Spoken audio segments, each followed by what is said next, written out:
Hi guys, welcome back. My name's Phil Horn, top chef at Hive Fresh, and today I have pinched a recipe from my wife's cookbook and I'm going to use it with a beautiful pork belly. Now we're going to marinate some pork belly with some sherry vinegar, some apple cider vinegar and a little bit of brown sugar, and we're going to serve it with a little apple and coriander slaw. And the recipe that I've pinched from my wife today is an apple and horseradish chutney. So the marinade is really simple, really straightforward with the pork. We're just going to add apple cider vinegar, our sherry vinegar, our brown sugar, and I've got 2 cloves of garlic.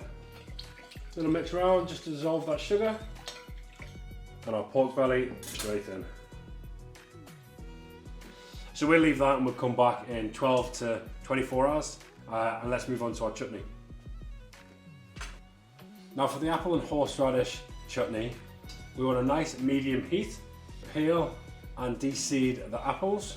We're just going to roughly cut them up. Cayenne pepper and our salt, our mustard seeds, vinegar, all our sugar in there. Okay, and we'll add our horseradish cream as well.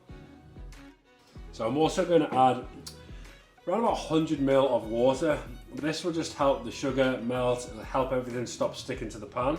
Really important that we don't want it all to stick. If it starts to stick and caramelize too much, we'll start to get too much colour on our chutney. Now we'll just keep a good eye on that over the next 20 minutes. Keep giving it a good stir, help mash up the apples as the apple cooks down. So while our chutney's cooking, let's get our pork belly out the fridge. We'll start cooking that. So we're going to get a very hot pan and we're going to get a real nice quick sear all the way over our pork belly, almost like a charred burnt effect. Now this won't take long to caramelise at all. We've already got the fattiness of the pork belly and as well as the sherry vinegar and the cider vinegar will really help to get a sticky caramelisation. So it shouldn't take long at all. Maybe 1 or 2 minutes to do all over, then we'll get it straight off. Any liquid you've got left over from the marinade, we're going to transfer to the tray. Just make sure that you add a little bit of liquid, because this will just caramelise and burn to your tray very easily. We're going to add that to our preheated oven, 180 degrees, and we'll check it in 45 minutes. Give it a little turn over.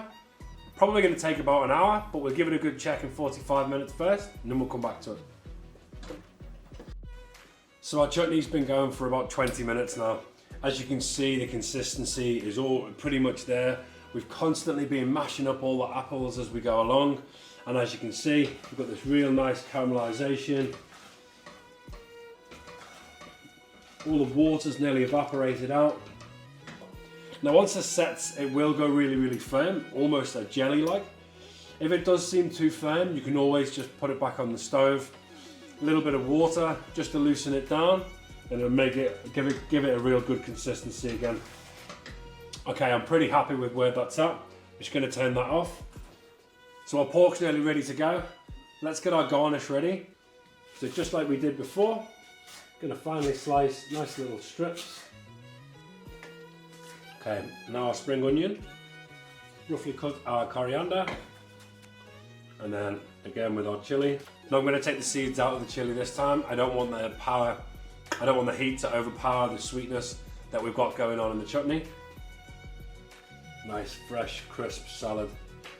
Now for our crispy sage, we just deep fry it for 30 seconds with a little bit of salt, and it just gives a nice bit of earthy crunchiness to the sage. Okay, let's plate. Now you could drizzle a little bit of extra virgin olive oil over if you want.